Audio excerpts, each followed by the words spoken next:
Hello, everyone. I'm joined again with the great Chris Ferguson, university professor at Stetson University. Today, we've got a lot of topics we want to get to. But first, if you haven't seen, go to gamergatebook.com. The People of Gamergate Volume 1 is now available on Amazon, both hardcover and Kindle formats. But first, just how you doing, Chris? How's your day coming along? I'm doing pretty good. Yeah. Just woke up from a nap and playing a little Elden Ring, so things are all good. Tough day, I tell you. Did you watch the Super Bowl? I did not. I am not actually into sports at all. So, which was kind of difficult as a kid because, like, if you go to school, like all the other boys at least are. Yeah. Oh, do you watch the Super Bowl? And you had to kind of fake it, like, it's great. Did you predict who won? I had no idea who was going to win. I didn't know who was playing. No, I did not. I've never been a sports watcher. So, but now I'm old enough that I don't care. I could just say that openly. So, no, I didn't watch it. Yeah, I I didn't. I forget what didn't we did. It either. was Sunday night. I was just hanging out with my wife, watching probably Frasier reruns mostly. Yeah, my book came out on the Super Bowl. Actually, probably a note for future anyone reading this: probably don't release a major product like a book on Super Bowl day. Just not bad advice. Don't do that. Uh, Or during COVID-19, by the way, I can tell you from firsthand experience. but anyway, do you think it'd be worth going back and watching it at some point? S- The No. Super Bowl? Yeah, this year because I don't know. I feel like I missed something. Nah. The only parts I feel like I missed were like the commercials. I always hear the commercials are so good, but that feels like opposite land that I'm watching a show just to get to the commercials. Is it? All right, so we do have the Destiny and Pixie situation. Obviously, I've been very public about the fact that Destiny inspired me to become a live streamer, and now he's got himself into a little bit of trouble. I know of Destiny and I know of Pixie. I don't know them super close. We both operate in the same community. I'd say we're on friendly terms, but I figured we should probably talk about it a little bit. So, for those of you who don't know, Pixie alleged on well, so what happened is back in November of last year, uh, Destiny shared a sex tape of Pixie with a third party without Pixie's consent. Now, he had her consent to record the video, but not to share the video. This person, well, so he actually did that years ago. He sent that to the person like in 2022 or 2023, but their account got compromised, or they decided to leak it, one of the two. The person he sent it to back in November of 2024. So this ancient video kind of resurfaces, and it's because he shared it. And that's what Pixie alleged on the 20th. But she didn't want to go public about this information. She was forced to because some YouTubers found out about it, and they wanted to get in on the juicy drama. You know what I mean? Make some money off Yeah. the content, even though she didn't really want it public. So not not a great situation, I guess. Mhm. I don't agree with those YouTubers doing that when she expressly doesn't want that to happen.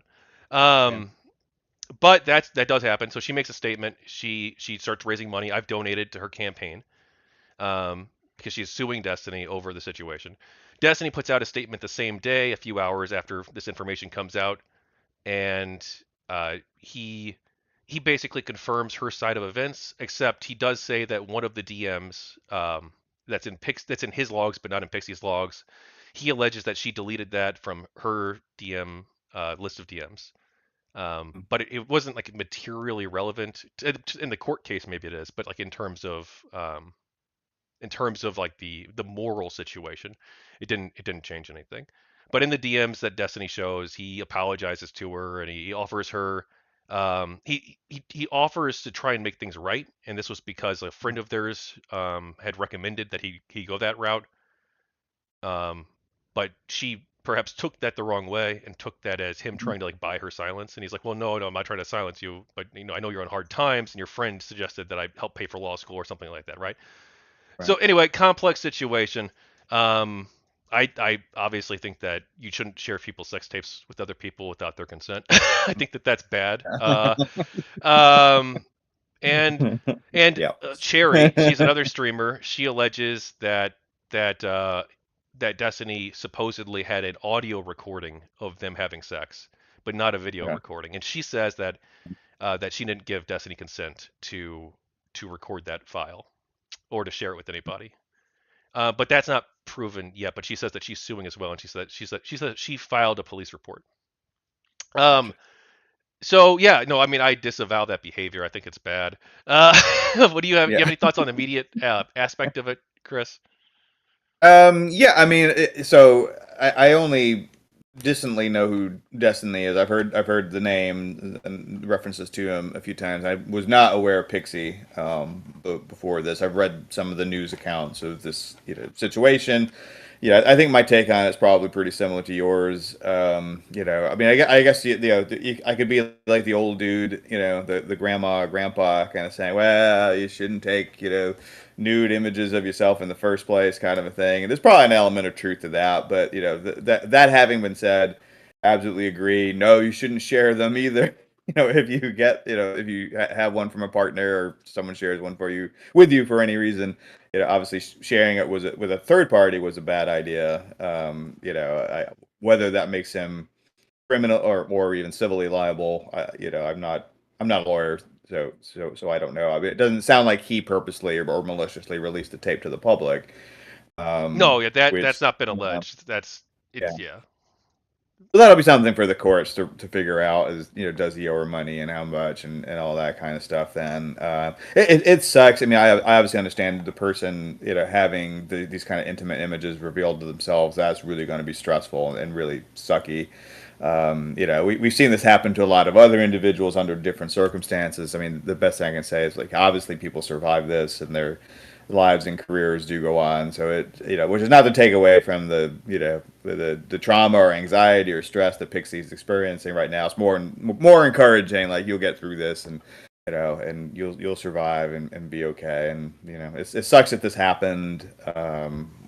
However, exactly the details work themselves out. That it happened. It sucks that it happened, and just wish the appropriate level of justice for everybody in the situation, and hope everybody can find their way to move past it and live satisfactory lives. I mean, there were some of the stuff I had read suggested there were allegations of like suicidality at certain points in the There trial. there were Yeah. that's in the logs of both parties. I believe Mm, that uh, she was suicidal she was at the time at least she was yeah. feeling that way and brought that up Yeah. and that's been talked about too. Is that really appropriate? But I don't this I don't know these people close enough to really say. Yeah. Um, I'll say that. But Oh, yeah, and go ahead. go ahead.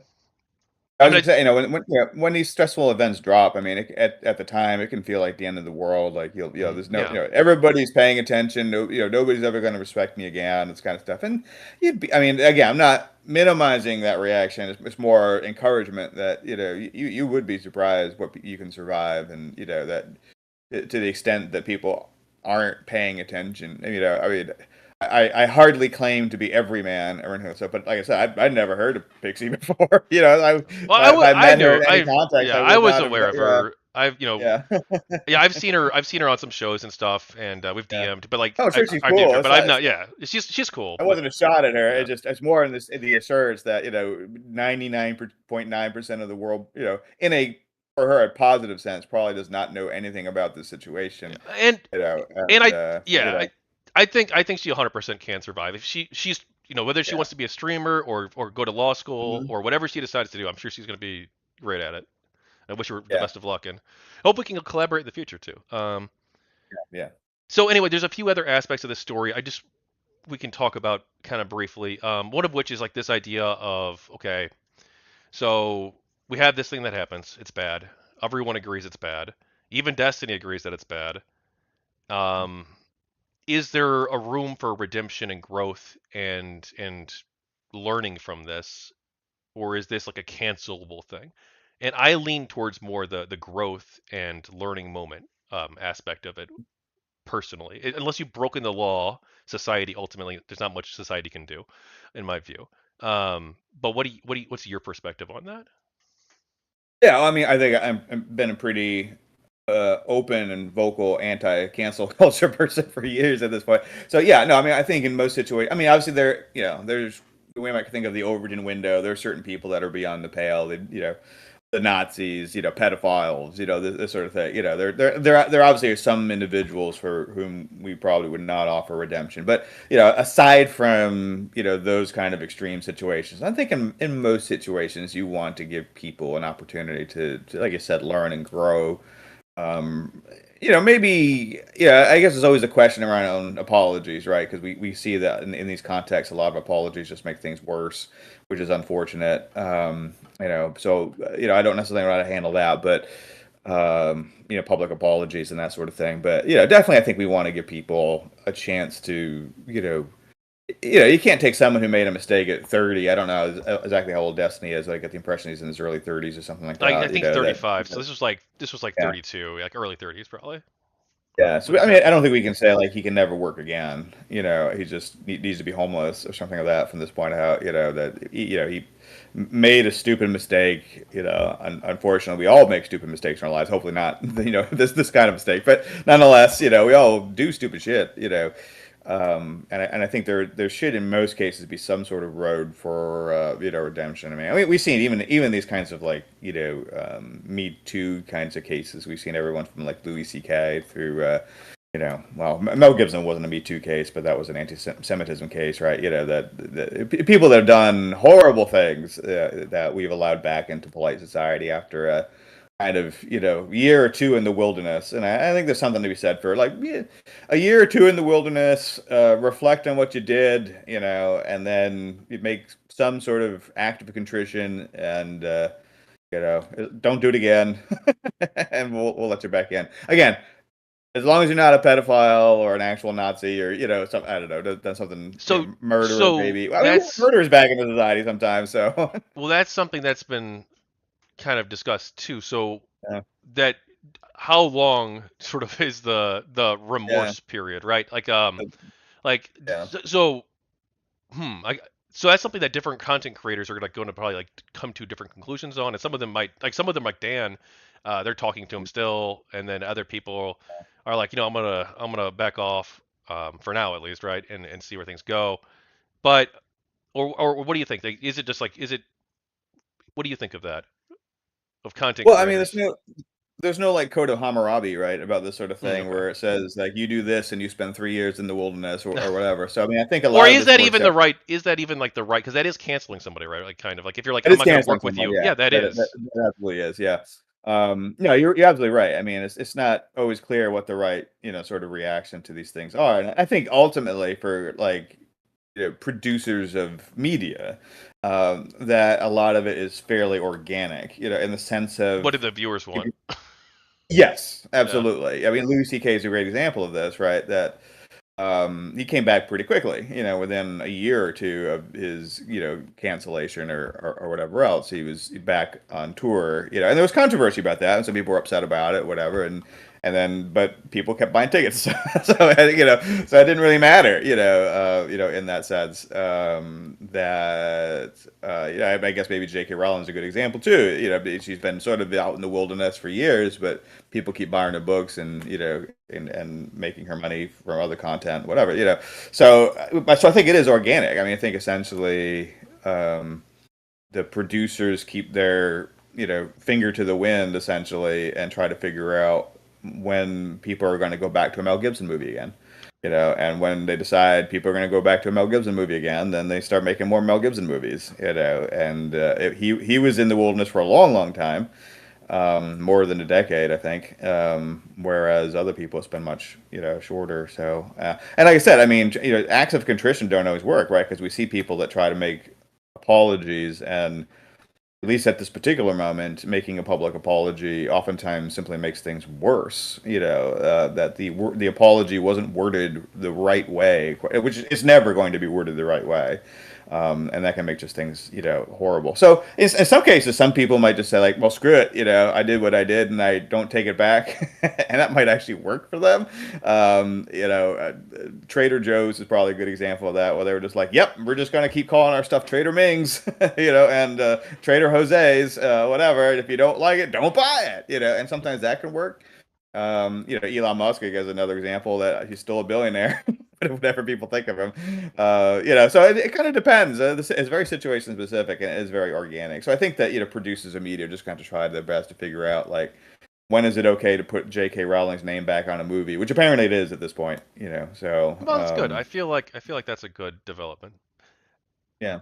So Mhm. I do want to ask you about just a couple other aspects of the story. One of which is I noticed this pretty quickly, within a few days, perhaps even sooner, of this situation dropping.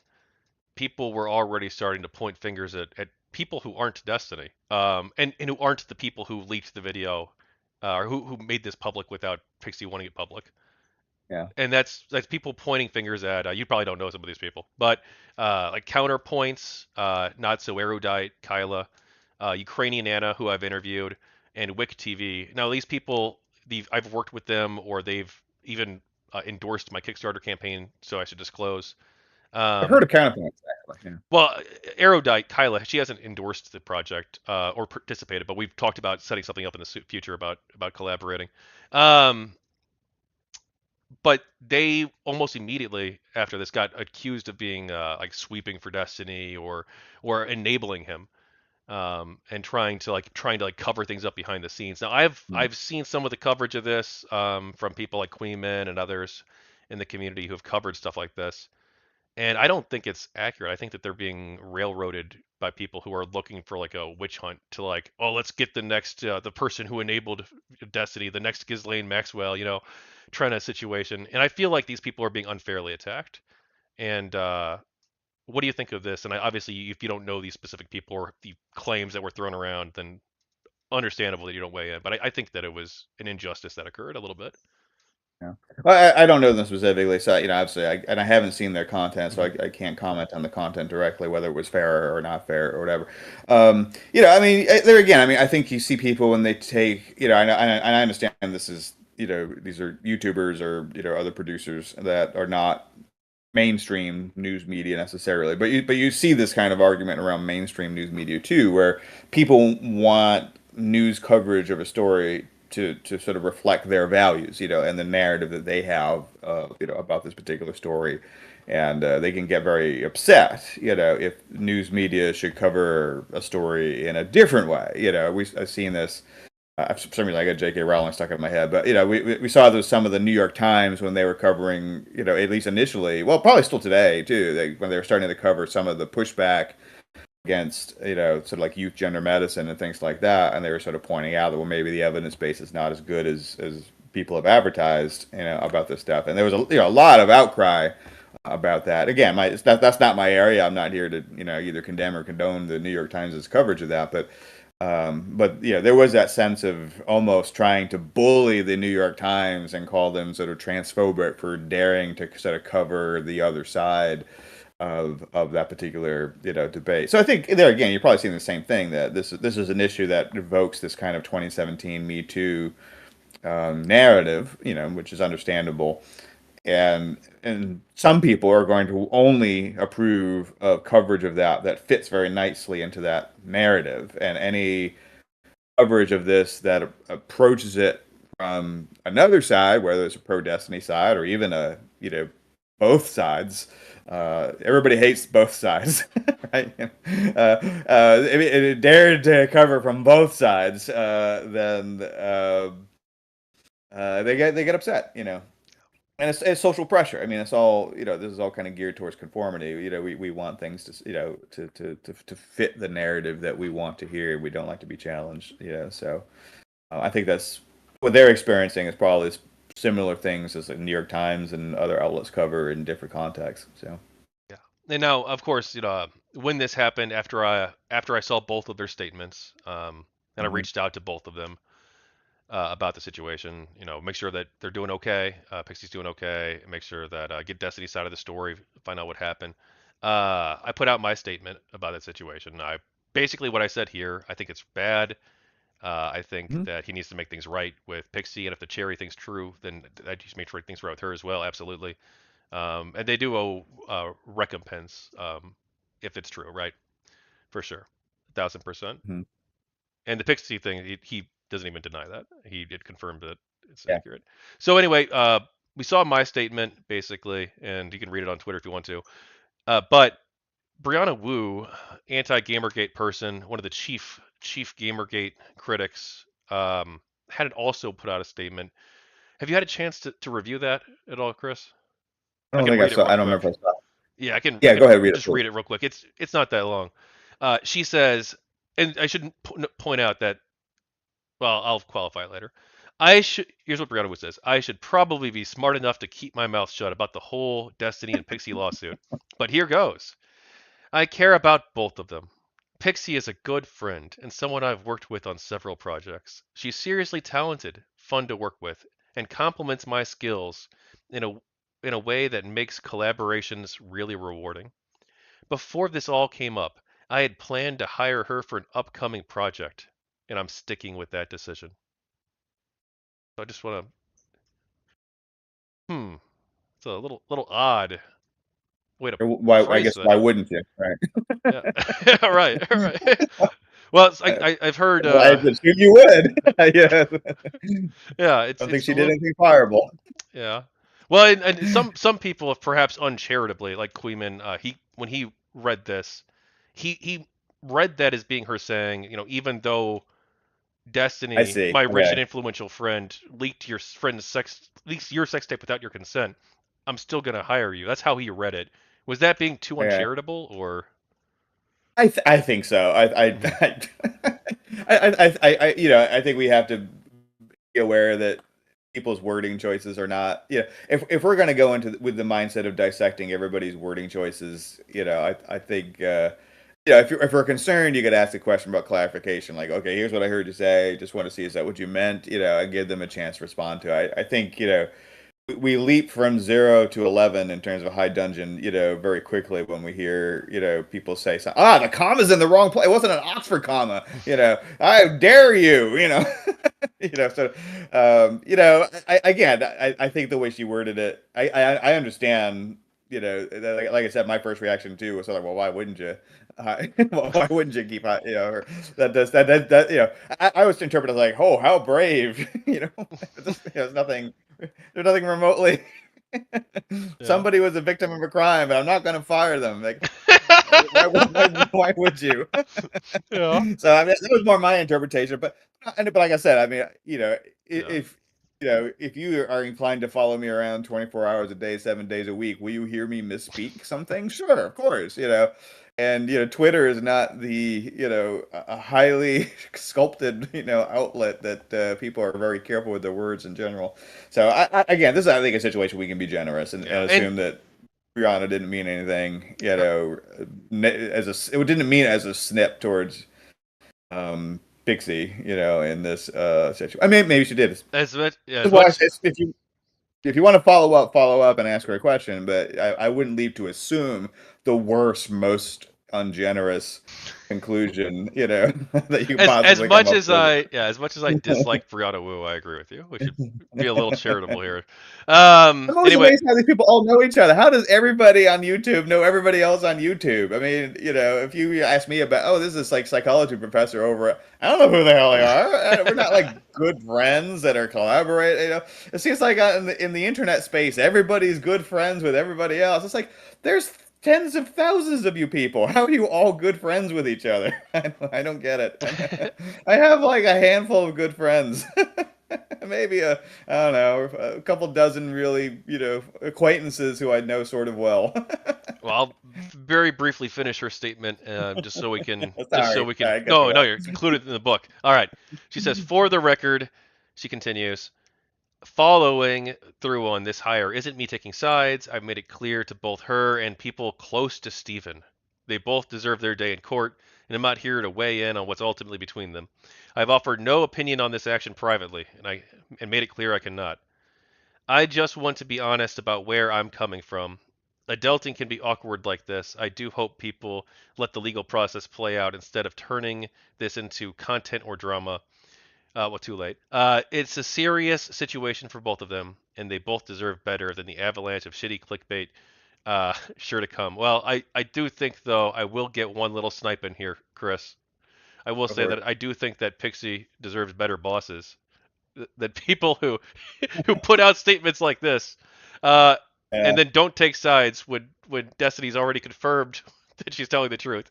Uh, and then I will say too that she got criticized for this, and then on her live show with her with Counterfire, who's endorsed the project or the Kickstarter at least.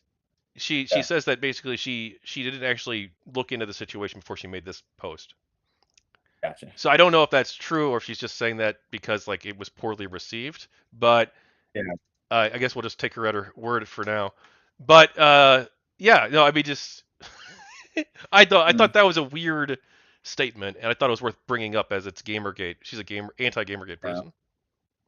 I mean, I guess it's kind of fine as if you think of in the role of an employer you know, I imagine employers generally have boilerplate, right? You know, Hmm. these kinds of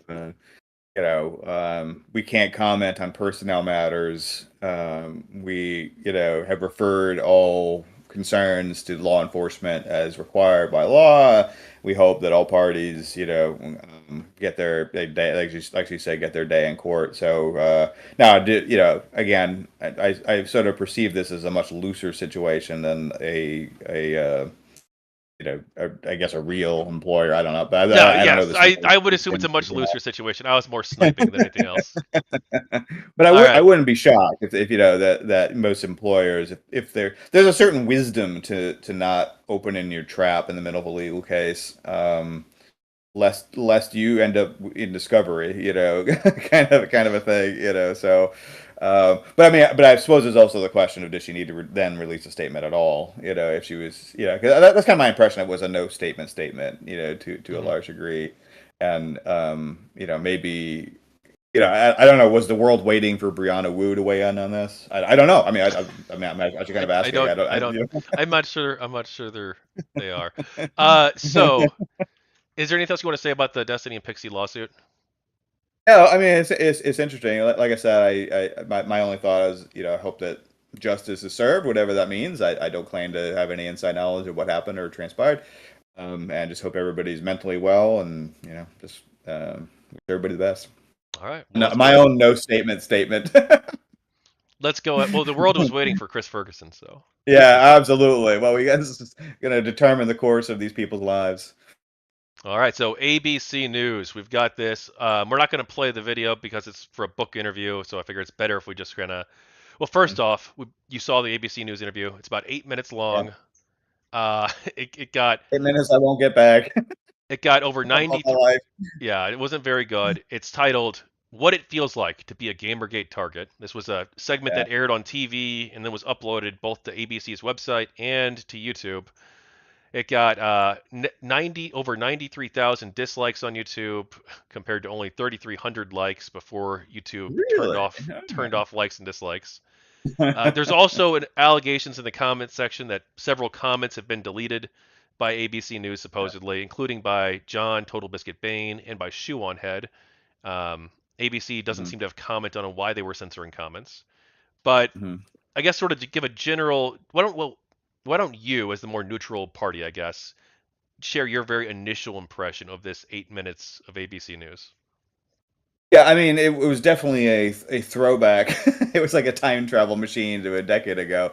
But very interesting. I mean, obviously, it was a very one-sided, coverage of a very dramatized and sort of stage managed. I mean, I think they had the one dude towards the very end who had a somewhat more neutral Hmm. opinion of things, but then they gave Anita Sarkeesian the last word at the end of it, which is fine. I mean, again, they're going to set these things up. Also, we were just talking about like market and audiences and what the audiences want, and that kind of stuff. So they're also trying to sell product. Basically, we always forget that about news media. Is they're also trying to sell product and stuff. And so, that's just kind of the reality with news media. Oftentimes, is a both sides story is messy and complicated and nuanced, but a moral tale where there's obvious bad guys and those bad guys are a looming threat, and all this. And there's bomb threats and Anita Sarkeesian has to have bodyguards and an armored vehicle and all this kinds of stuff. I don't know. I don't know if the vehicle is armored. I'm sort of making that up.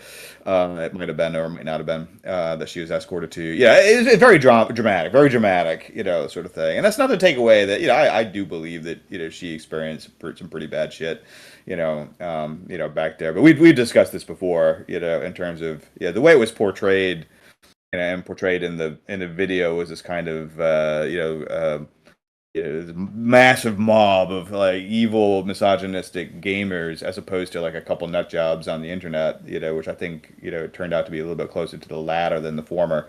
What was really going on, which is still not to say it's not that's not traumatic for Anita Sarkeesian to go through that, but no, it was a very dramatized, one-sided kind of portrayal of this. Other than they had the one dude show up and he wasn't like a total Gamergate supporter, I don't think either, but I think he had a bit more of a nuanced, view of thing and try to defend the gaming community a little bit and all that kind of stuff, which was good.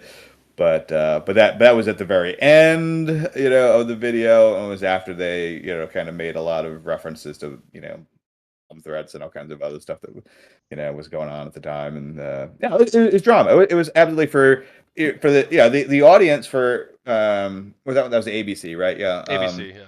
ABC, yeah. The audience for ABC, oh, I mean, this is true for NBC too. The audience for these kind of news shows is people who are like 55 and above, who in 2015, didn't play video games, didn't know anything about them.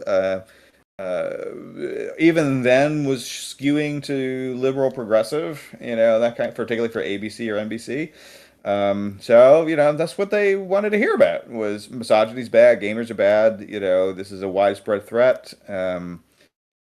What would the other news story have been? Like, here's a thing that happened, and there are two sides, and they both feel aggrieved by the other side, and there were some threats, towards the feminists, but there also were some threats towards the Gamergate supporters, Well, and people were just kind of it's behaving badly on both sides, I and guess I guess it would be that if you're going to be doing a segment on Gamergate, yeah, like yes, you can 100% interview Anita Sarkeesian and get her mm, perspective. They interview Brianna Wu as well and get her perspective as well, yeah, which we'll yeah, talk about in a minute. But they also should probably include somebody who's like actually from the Gamergate side and be like, well, okay, mm, you say the movement's about ethics, which yeah, they even make a very brief mention of this, but it gets like yeah, half a second of coverage compared to yeah, the I did. rest of the.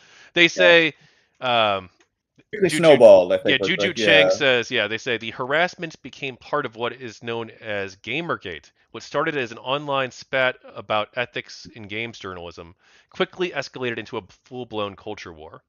And they say that a small but hardcore group of gamers was resistant to change. And then they show Anita Sarkeesian talking with Stephen Colbert, who pretends to be a misogynistic gamer, as an act of satire. But it's like, okay, like the Gamergate side you're showing is a guy who's satirizing a misogynistic gamer. yeah, Like that's not that he doesn't have anything to do with Gamergate. Like what is like how right, is this like the right. connection you're trying to create in I'm the also, and I'm sorry to just rail. I'm also just kind of tired of Stephen Colbert. Am I the only one who just doesn't find him funny anymore? I don't Sorry, know. I didn't mean to go off on that. I used to watch John Oliver all the time too. I just find him irritating at this point. It's just a little too political, I guess, at this point. Well But yeah, then because of that, go ahead. they're all the Daily Show people, right? The Daily Show was never about. You all know this, right? Like those interviews on the Daily Show. That's not actually how the interviews went. No, they copy and paste those things together to make the person look as ridiculous as possible. But oftentimes you see like the interviewer asks a question and there's an answer, but in the real life, the question and the answer didn't actually go together in the actual filming. They just, that whole crew, the Daily Show, you shouldn't trust anything. By design, their shows are deceitful, to be funny. I mean, they're trying to be funny, So, Well, and but then yeah, go ahead. So I'm totally derailing the conversation yeah, on so the Daily Show. ABC News, Juju Chang talks about the size of the gaming industry and Grand Theft Auto 5. She says, as a player, you can solicit a prostitute, kill her, and if that's not enough, you have the option to run her over. Uh, and then it cuts to a segment of Sarkeesian talking. about how. Oh, sorry. Then it cuts to Sarkeesian video of her criticizing games, like a segment from her video series, and then it says, and then Chang talks about. Sorry, I'm looking. I should. This is not the best way to set this up. I just have like a wall of text of that's by Tachyon's take, Yeah. but we're not hitting everything in here, of course. Anyway, so it seems like the way they talk about video games in this report isn't very good. It seems like the way that they talk, they don't seem to have like a very firm understanding, Byron Pitts and Juju Chang of like the gaming industry or gaming world, which isn't really their job to be focused on that. But I think it becomes clear that they seem to view this violence, like violent video games or like sexy Mhm. characters in games, as being like reflexively bad. That's the Yeah. impression I come away with as a viewer. Right, right. Yeah, and of course, anybody who's played Grand Theft Auto 5 knows that like the prostitutes were not sexy. You know what I mean? Yeah. Like it was not at all an attractive, portrayal of sex in that game. But yeah, I mean, I guess it's, I mean, it's been a long time since I played Grand Theft Auto at this point. Geez, that's year old game is Grand GTA 5. And I mean, I guess it's technically true that you can, I mean, you don't go have sex with the prostitutes or anything, but I guess you can interact with them and then run them over. You can run everybody over, in GTA Oh 5. yeah, But, true. Yes. but I mean, it wasn't fun. It's not like that wasn't the main. People sometimes treat that like that was the main thing people did in the game, and like, yeah, I guess maybe you do it once because the game allowed you to, and it was novel for like a second, and then you realize like, I mean, you get first off, they don't drop much money, what I mean, like, so it's like $5 or something like that if you kill a pedestrian, any pedestrian in the game, they don't produce much cash, so there's not much reward for it, and then I mean, there's no fun in it really, so the game does have a story, it does have a bunch of missions it sends you to do that are a lot more fun than just running over pedestrians. Usually you end up running over the pedestrians because you're trying to get away from the cops or something like that, so it's sort of incidental to the other stuff you're doing in the game. But yeah, I mean, it's a very like Fox News impression of GTA 5. And again, it's a very 2015, everybody's like, oh my goodness, could your child be playing Grand Theft Auto kind of stuff. It seems like nobody cares about Grand Theft Auto anymore, right? I mean, the game's still around online, the last I knew at least. And nobody talks about it, at this point. But yeah, I mean, at that time, 10 years ago, it was sort of the trail end of the violent video game panic, and then people were sort of also talking about sexualization in games, and I think the segment brought up Lara Croft and all of that, and and I did like the 2013 reboot No, of I did too. yeah, I thought it was kind of cool. I thought it was kind of funny because yes, it's true they put like a tank top on Lara Croft and put a little bit more clothes on her, but she still was very what we might now call the athletic ideal. I mean, she still was very thin, Mhm. and still an attractive video game character and such. So I guess it's different from the Angelina Jolie, exaggerated hourglass figure of the earlier versions of the game, but I don't know. I mean, yeah, I guess it's less sexualized, but I think if you wanted to, you could still complain about the 2013 version too. In terms of being like still idealized and how attractive she was and how athletic she was and and that kind of stuff. But no, I think it feels like I said, it felt very retro to watch those videos. I mean, most of the debate over that stuff seems to have died off at least for the moment. So I don't really hear a lot of people complaining about that sort of stuff anymore. Nobody talks about Grand Theft Auto. Violent video games don't come up much anymore outside of Rotary clubs or I don't know, those kinds of things.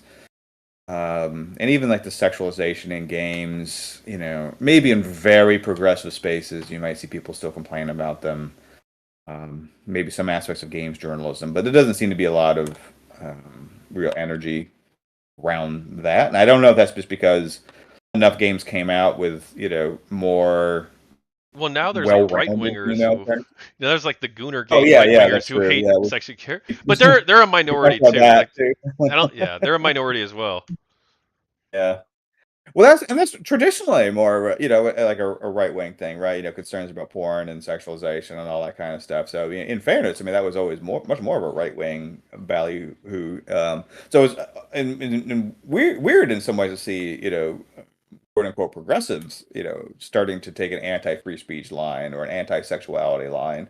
When, in the 70s and 80s, they were really the ones who were sort of leading the movement towards, more open sexuality, uh, towards the legalization, at least for adults, to be able to access porn when they wish to do so.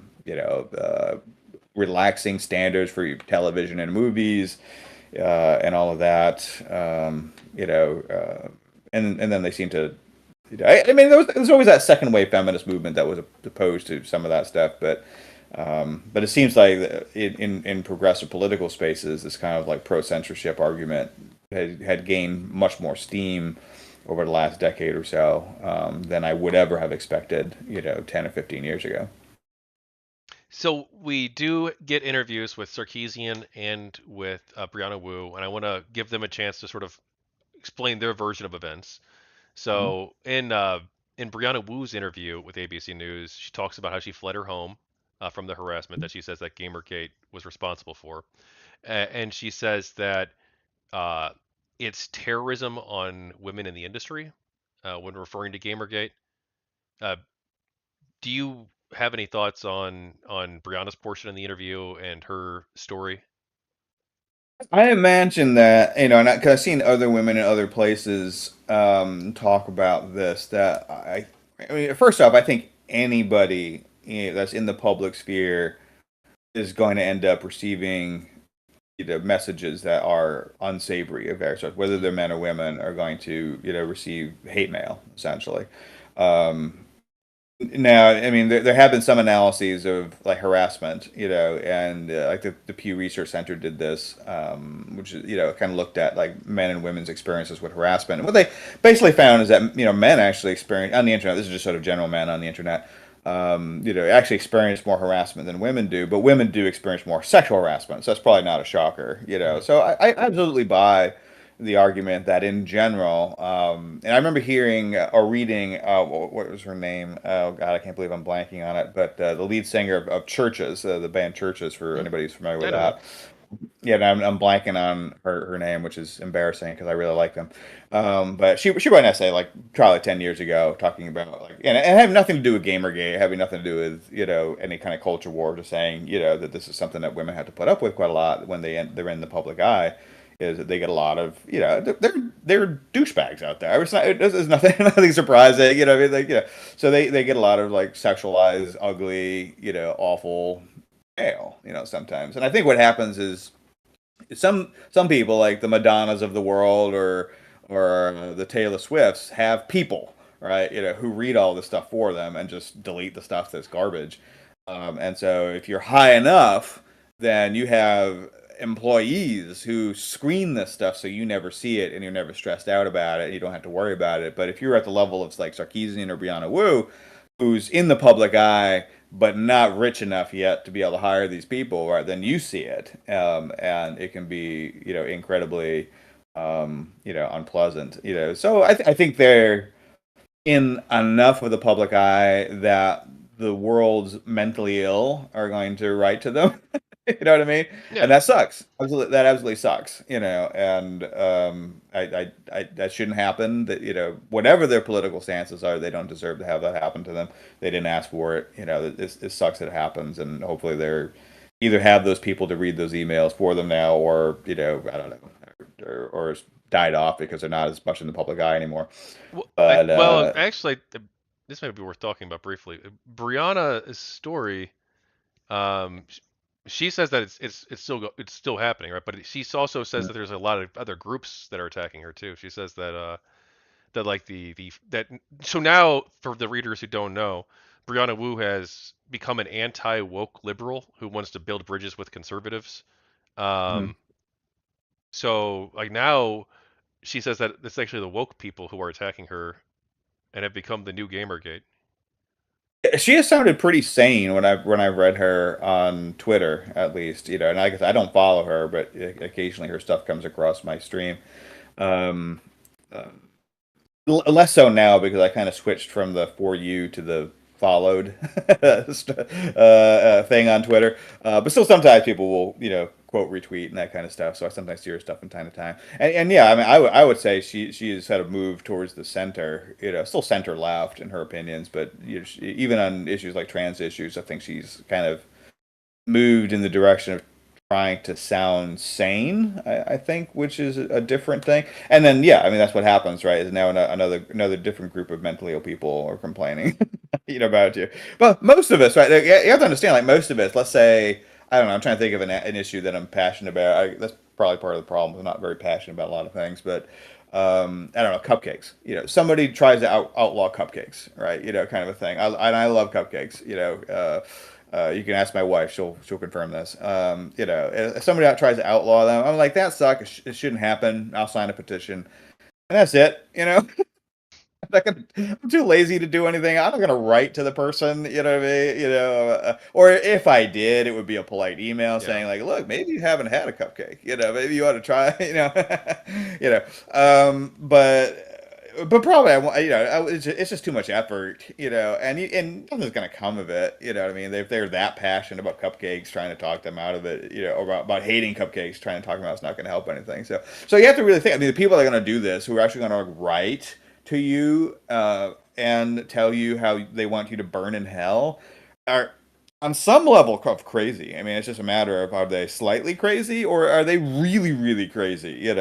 I've occasionally gotten a few like letters. Not nearly as many as I'm sure like Brianna Wu or Sarkeesian have, but even doing research on video games and social media, you get a weird email from time to time, or I've gotten the postcards where like you can see like the etched, the pencil is like gouged trenches into the into the parchment, and it goes all around the edge of the because they ran out of room and that kind of stuff, and it's somehow goes from video games to Jesus Christ to the Nazis and this kind of stuff, and so yeah, and it doesn't happen very often to me. I've gotten a few of those, things, and at my level, I can just kind of, I mean, it probably helps that I'm a guy too. I just laugh them off. This is someone with, obviously with schizophrenia, that I don't know, just happened to come across some interview I gave at one point or something.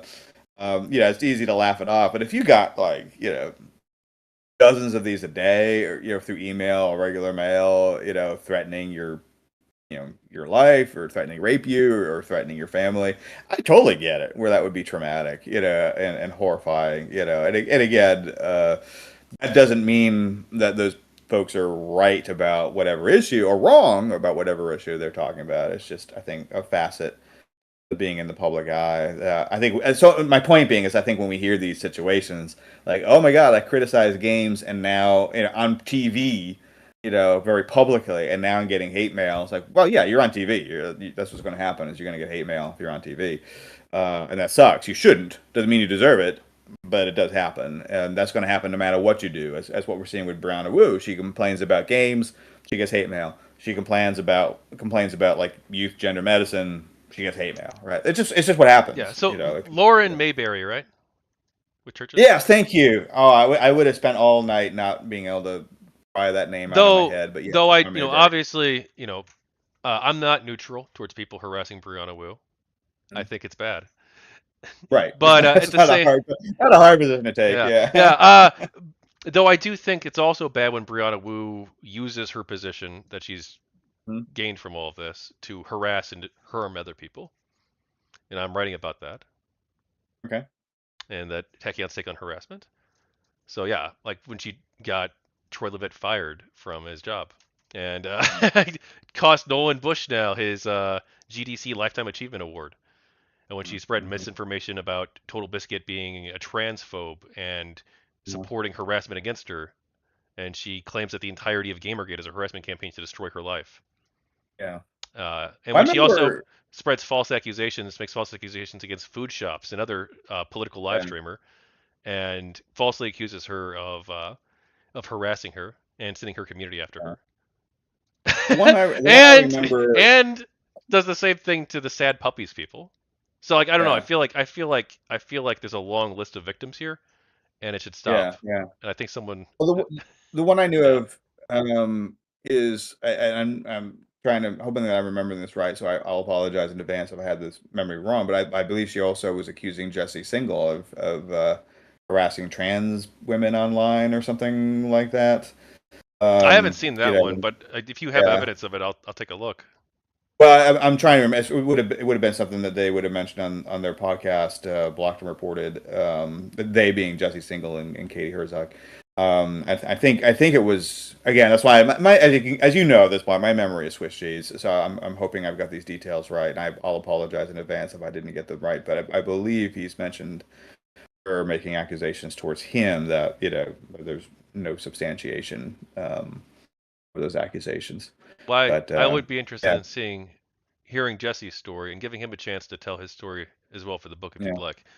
So we have Anita Sarkeesian's interview with ABC News. It cuts to her a few different points throughout, and at one point, Juju asks her, um, "Why such hate? Why such anger?" Essentially asking, why is this happening? And Sarkeesian says, "I think it comes from the idea that gaming is a male-dominated space, that yeah. I games remember. are for men and by men. Mhm. It's a very misogynistic backlash." Yeah. This is college humanities. This is this is a world I live in. So these kinds of narratives are, very prevalent in certain parts of academia. So this the argument about the patriarchy. Essentially, that we still live in a patriarchy, and that everything that happens to men and women can be understood in the context of the patriarchy, and the patriarchy is inescapable, and everything's the patriarchy, and doesn't matter how much progress we've made in sex-based rights, that it's still the patriarchy. And if there are more women nurses and more men engineers, it's the patriarchy, and if some people like porn, it's the patriarchy, and so on and so forth. Everything's the patriarchy. So I think that narrative, it's a very simplistic, moralistic narrative, again, with good guys and bad guys and the sort of evil empire that's the patriarchy sort of narrative. So it's a very academic argument. It's very simplistic. It's very morally satisfying, I think. And yeah, I mean, like I said, it sells tickets, right? Or in this case, subscriptions to ABC News, or whatever it might be. Okay, and then Sarkeesian and Juju also talk a little bit longer. Uh, Juju says, "How do you respond to critics who say, 'Well, this is fantasy, this is not reality, you have to lighten up?'" And Sarkeesian says, "That's a fun argument. Games have a huge impact on our society. It's not just fantasy. It works to potentially reinforce some pretty harmful messages about women." Yeah, that was the last. That was the ending comment. That was, like I said, they gave her the. And that was, I think, in response to this gentleman whose name I can't remember, Chris of course. Scott, Yeah. he was an arcade owner. Thank you for jumping in with those names. Yeah, and I don't think that's what he said. I don't think he said like you just got to suck No, it up or he you got to didn't. lighten up or anything like that. So it was a somewhat of a straw man. I don't know. I guess if you like, you could find some dude who would say that. I mean, I buy that. Someone somewhere on the planet has said this, but I We have don't what think he that's actually like. said. Yeah, do you have Yeah. it? Yeah, he says she's trying to capitalize on controversy, and then it cuts to Chang, Of and course he is. Chang says he also says that gaming on the whole shouldn't be judged by a few extreme examples, and then he Mhm. also supposedly condemned GamerGate, but that didn't happen on video. Okay. Yeah. Well, I mean, Or first off, no, she no, absolutely. sorry, condemned harassment from GamerGate. Like he assumed that it Okay. was from them. I think, Gotcha. or Yeah. Juju says that at I least. mean, so in terms of like, is she capitalizing on the drama? Of course she is, but that's fine. I mean, I don't even hold that against her. I mean, that's just good business. I mean, that's of course you capitalize on controversy. I don't think that's even worth denying. Of course I have books to sell. I mean, of course Yeah, I there's would. nothing wrong with that. To be I would clear, too like yeah, if it was selling some yeah. books. As long as you don't misrepresent events, I don't care if you capitalize on a Yeah, situation. absolutely. Right? I think the way that Juju had asked a question was obviously setting up a ball to be spiked. I mean, it was a very straw man version of I think what most people are arguing. So I mean, I think that people are not saying you need to suck up harassment, you need to lighten out, about that. There's probably an element of like, oh hey, look, some games are for some audiences, and some games are for other audiences. If there's a particular game that you don't enjoy, then obviously don't play it. So that's probably the closest I could think that most people might make. Same thing with television show, right? If you see a television show that has like sex or nudity, and that's not your thing, then don't. There's a channel that you can turn, right? So that's probably the closest to this sort of like lighten up, suck it up, sort of argument I've seen people like really make, But I also think that's a compelling free speech argument that some games are just not for you, and that's okay. That doesn't mean that you have the right to stop everybody else from playing those games. That's just because you don't like them, and such. If that's different from saying like, hey, look, there's not any games that feature women protagonists. Now, I know that's not true, but if you kind of make this argument, I want to see more games that have women protagonists. That's a fine argument to make. You're just expressing like, here's what I would like to see. On the other hand, if you're arguing, well, people can't Well, see this what because it's bad, what's then frustrating though, Chris, is like this isn't even like the GamerGate people's arguments.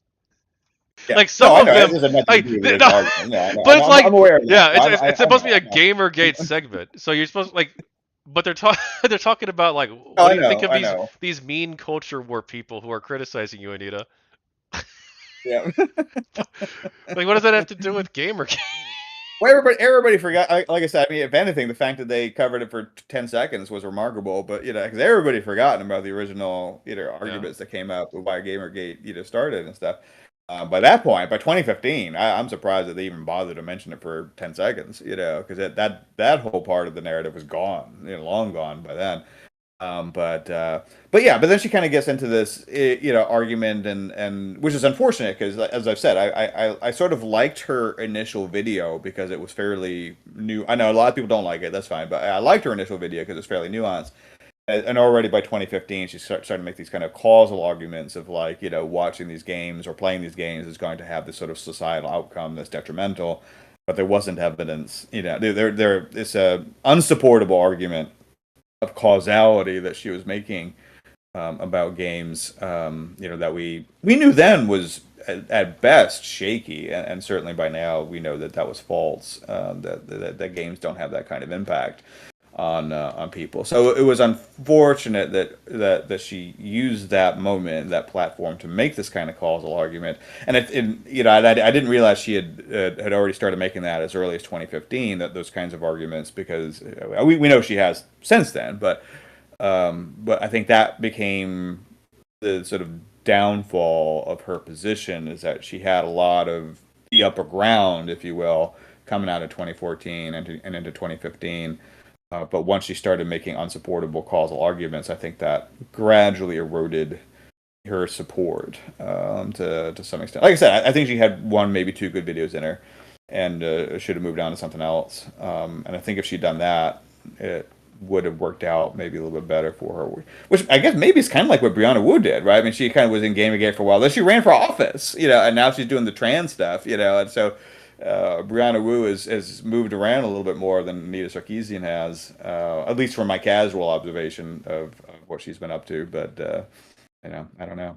But no, it was an unfortunate way to end the segment, as it had nothing to do with what the guy said beforehand, and I don't know where that claim of what people were telling Anita Sarkeesian came from, because I'd never heard anybody make that particular argument. Do you have any final thoughts on the ABC News section, or what you would like to see ABC News do next? Oh, they need to interview me. That's what I want to see them do next. I want to capitalize on this drama. I have books to sell too. Why am I not on ABC News? No, seriously. I mean, yeah, it would be nice. The problem, the reality is that news media cover these things when they're hot, and they cover it from a single direction. Once it becomes obvious that the one direction was wrong, then usually news media drops it. Unfortunately, you don't really see much of a period of both sides. So like games are bad, games are bad, and all the old people die, and the new old people like me like games, and so we don't want to hear about how games are bad, so we just don't hear anything anymore at all. And that's kind of the unfortunate progression. I mean, it would be nice to see like a really nuanced article that sort of like did cover both sides and presented it. Well, I think it'd be interesting. I think it'd be exciting. And I'm not saying that they shouldn't have Anita or Brianna Wu on there making their points. They should. They absolutely should have But they can't be people the making. only people. You also need people like They me can't and be the you. only ones. Yeah. Yeah, And then you can't have some poor dude, who's like an arcade owner or whatever it is, come on and Oh no, it said and manager, then not even owner. misrepresent what he Arcade said. manager. For all we know, Excuse this me. guy was Okay, making. Yeah, yeah, this yeah, guy might have been yeah. making like $15 an hour for all we know, and he's But I thought getting he was which. Oh, good. I was like, okay, yeah. this guy actually is talking some sense here. He's all right. Yeah, no, I He got was nothing to like do the with it. voice of It reason. closed. The arcade closed a few years ago. I looked. Yeah, well, I mean, I was surprised there was one open in 2015. Maybe a Dave and Buster's or something like that, but that's about it. Yeah, we got a couple in Light St. Louis. guns. Hmm? We got an arcade in St. Louis, an Indy one. Okay. Yeah. I miss them. I mean, yeah, I miss them in the sense I probably would never actually go and drop quarters into one again. I grew up in that age, right? I grew up in the '80s, and they were cool. Well, they weren't cool, I'd but they love were to. Yeah, fun. I need to go to an arcade again. That's gonna be a Yeah. great experience. It's Um, all they're not a good experience anyway. It's all the Dave and Buster's and that kind of stuff. It's well, all light gun. the one near me, it's a I'm not a bar. It's an lover of the light arcade gun. bar. So, all right. Next up we have NBC News. So this is an NBC News segment: How gamers are facilitating the rise of the alt-right, from October I 30th, can't even give a straight face on this 2017. one. So it doesn't look like this was a very popular video at the time either. It received 69,000 dislikes and 700 likes. So it Yeah. doesn't seem like this was very well received. NBC says that Emma Vossen was working on a study related to Gamergate and quotes her saying and says a movement that began with intimidating and harassing female games journalists uh, under the guise of fairness in video game journalism. The harassment quickly gained traction. It helped catalyze the alt-right movement, which secured power and prominence during the 2016 election. Vozen's purported link between Gamergate and the alt-right. Oh, this is me now. But Yeah. and then I Okay. quote. Sorry, then jumping ahead. If you if you're really looking at the critiques that they used, it's impossible not to see the same critiques being used by Trump supporters. And then NBC then explains, according to Vossen, the gamers and the alt-right share common ground. As people who are marginalized are fighting for equality, those who traditionally had privilege, especially white men, feel that they are oppressed by these people who are just trying to be treated as equals. Do you have any thoughts on that? Yeah, it was a really bad segment. That's why I'm having trouble keeping No, I know hate to Emma Boston. I'm not. I feel like maybe I laughed a little too much when you were quoting her, and that's not. I'm not trying to give her any hate or anything like that. But Well, to be no, clear, I I'm mean, not even sure if I'm quoting her or if I'm quoting NBC because, like, fair enough. Yeah, yeah, fair enough. how it's written. I'm more laughing because I mean, if your viewers haven't seen it yet, I mean, the production of this video was like the music was just so like. Star Wars, kind of like the death, I don't know, the Emperor, or whatever The the Empire, the Emperor's good Death guys and the March, bad whatever that guys. thing is.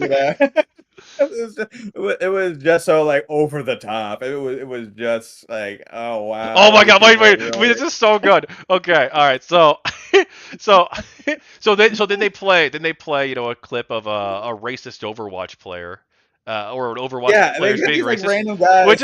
which obviously it's bad. You shouldn't be like yelling racist Yeah, things of at people in course, voice but chat, but like. But then it says Xbox Live and PlayStation Network have become havens for hate speech against minorities and women. it was like one guy. It's like one guy. And It then was the same guy. They played three clips of the same guy all three times. It's did like, they really? okay, I believe this guy's an asshole. I'm with you. I'm with you. He ain't coming to Thanksgiving at my house. I'm totally. But you got three clips, all of the same guy. That tells me something. Oh, it gets You way, got dude. You're gonna one find guy. this crazy. It gets even crazier. Before we get to the super crazy stuff, though, NBC then implies that the far right Charlottesville Unite the Right rally in 2017 is what happens when gaming culture enters the real world. That's my read of how It was of what they were bad. It was doing. bad. It Yeah. was really bad. Then it seems like the whole video segment is not really journalism, both in the No, sense that it it's was like not. not true, but like also it's like a 3 minute segment that you're airing on TV and on the internet, and it seems like the whole point is that the writer of this, the creator of this, Yeah, has an agenda. I think, and this is me speculating. yeah. I think that they're trying to get Discord to start banning It communities was. that they It was don't all like. about Discord. It was like, That's what they're trying to do. They're trying to dress it alt up right. as not being about that, but like that is what they're It's all trying to about do. the alt right organized on Discord. You know who else is on Discord? Gamers. Need Do I need to say any more? No, you've made your point. Kinda. Say no more. Kinda. I'd like to hear more because uh, that's just random, you know. well, Who so else is on Discord? You then know, they show they grandma selling knitted t-shirts, you know. did you see the evidence that they showed on screen of the GamerGate harassment? I don't remember what was it they They showed. had they had 5 tweets from egg Yeah. accounts. Okay, Okay, egg accounts. yes. And guess what? They didn't use the GamerGate hashtag, but Okay. NBC, go look at the stills. Go bring it up, pause it when they Yeah. bring up each of the 5 tweets. That's not Twitter. They edited the GamerGate hashtag on the Uh, image. It's okay, nice. look at that. It's not even GamerGate. They're lying. They're literally they It edited the was such a evidence. bizarre.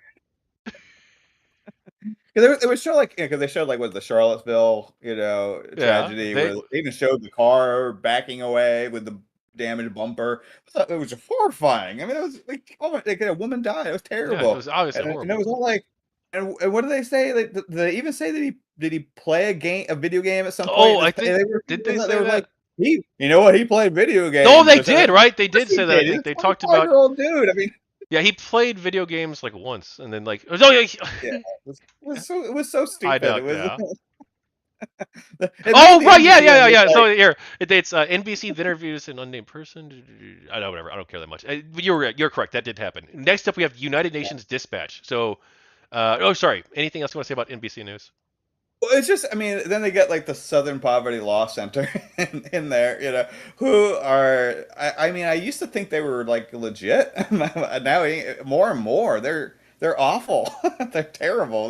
They I mean, I think they have like a real reason for existing that's like legitimate and good. Poverty's bad. I sort of assume somewhere in the name this is useful stuff to be worried about. But yeah, I mean, I've seen because I've seen some of their other reports on various issues, including on games. So this is not the first time they've gotten involved in some game stuff, and it's just crazy. It's just as I don't know where the hell they get their crap from. So I mean, my just in general on multiple issues, my trust of the Southern Poverty Law Center is through the toilet. Essentially, I don't think they're a trustable source No, I in wouldn't any say way. that they are at all. Yeah, yeah, and then I looked up Emma Vossing. I never heard of her before. And again, no hate to her, and I wish her all the best in her career and all that kind of stuff. But like I said, I mean, the study they got was very obscure. I mean, and as far as I could see, it wasn't empirical. Certainly from a fairly quick look. I mean, it's one of these things from like critical media studies in the humanities that I played a video game and it made me think. I'm exaggerating this. This would be very fair to her, but yeah, it's kind of like I played a video game and it reminded me of Trump. Therefore, there's this connection. It was very tenuous sort of way of arguing. I thought. And again, I mean, she was a PhD candidate, at the time, and this was just her dissertation, and a lot of people churn out dissertations that are not spectacular. So that's why I'm saying I'm not trying to egg a lot of Mhm. hate on Emma Boston. I mean, she's just doing what she had to do to get her PhD, and I wish her all the best. But I mean, my point is not a negative towards Boston. It's a point to like this is all ABC could find. I mean, on this issue, that should tell you something that this is the study that they're citing to support some kind of connection between the alt right or whatever the hell we're calling that thing and gamers is some very obscure humanities dissertation, and that's because there is no evidence to support this big connection between gamers and the alt right. It's a very we're talking about conservative fever dream time, but this has always been very much a progressive fever dream that there's some sort of like direct link between gamer and we talked about this before, Yeah. between Gamergate and the nomination of Trump. I wish I had that kind of king making potential. Let's say here because gamers. Who should we have as president, Trump or? Wait a minute, me. We should have me in charge. Screw Trump. Wouldn't be trying to get this asshole elected for president. I'm trying to get this asshole elected for president. Yeah. Well, all right. UN Dispatch. Now this is more of an interesting article than I thought it would be.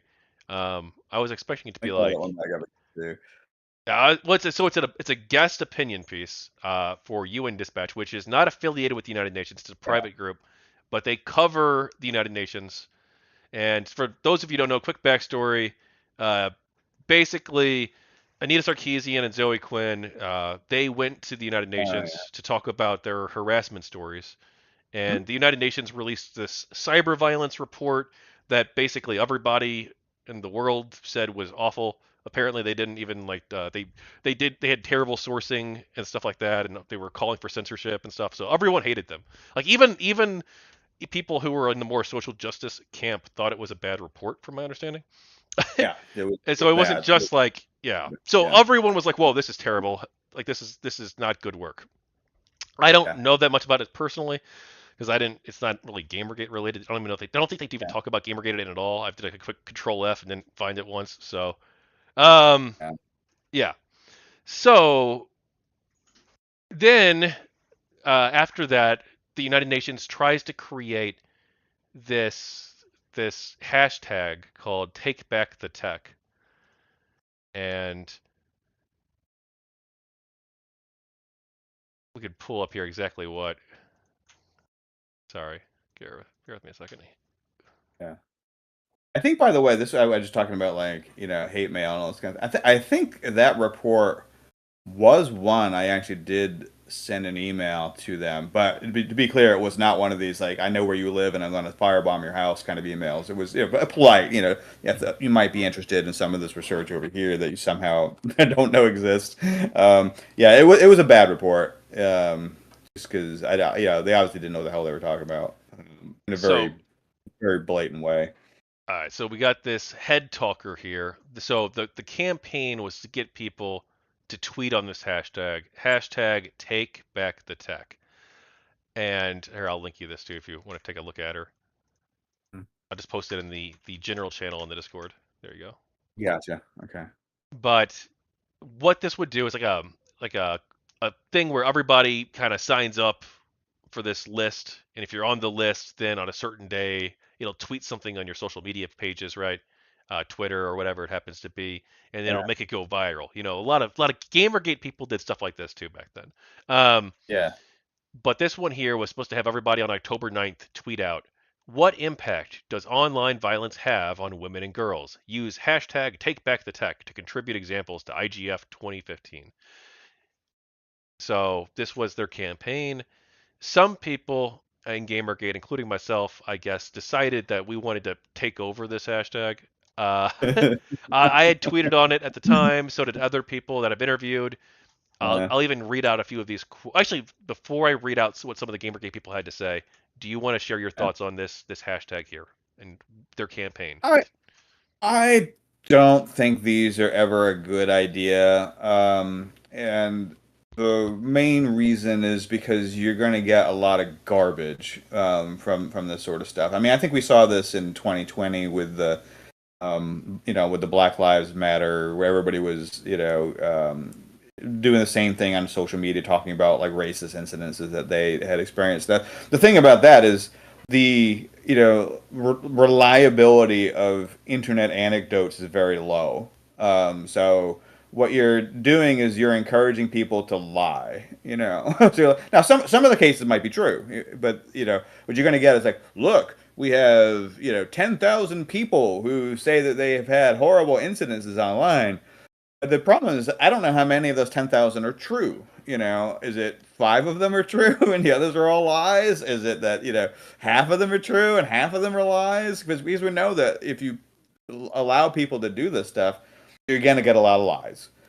Is real. And that's on any issue, even on my cupcake, crusade here. Hashtag save the cupcakes. Tell me how a cupcake has saved your life, sort of thing. You're gonna get a bunch of bullshit. So this has nothing to do with the issue.